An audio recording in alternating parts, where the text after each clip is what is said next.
సంపదలకు అధిపతి అయిన కుబేరునికి తన ఐశ్వర్యాన్ని వైభోగాన్ని దేవతలకు చూపించాలన్న కోరిక కలిగింది. దానికోసం దేవతలందరినీ పిలిచి విందుని ఏర్పాటు చేయాలని అనుకున్నాడు. అలా కైలాసానికి వెళ్ళి పరమశివుణ్ణి కూడా ఆహ్వానించాడు. అతని ఉద్దేశాన్ని కనిపెట్టిన పార్వతీ పరమేశ్వరులు కుబేరుని గర్వాన్ని అణిచివేయాలని అనుకుంటారు.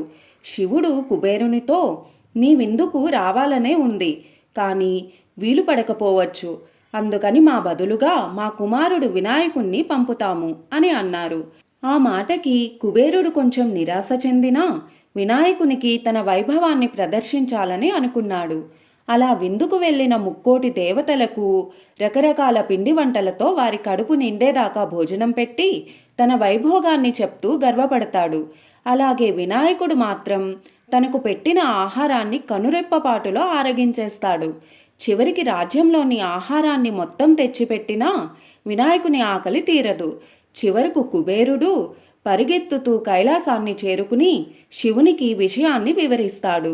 అప్పుడు శివుడు భక్తి వినయాలతో గుప్పెడు మెతుకులను గణేశునికి అర్పించు అని చెప్పి గుప్పెడు బియ్యాన్ని కుబేరుని చేతిలో పెడతాడు.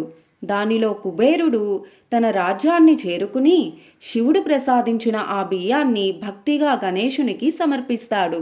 దాన్ని తిన్న గణేశుడి ఆకలి తీరడంతో చిరునవ్వుతో కైలాసానికి బయలుదేరుతాడు.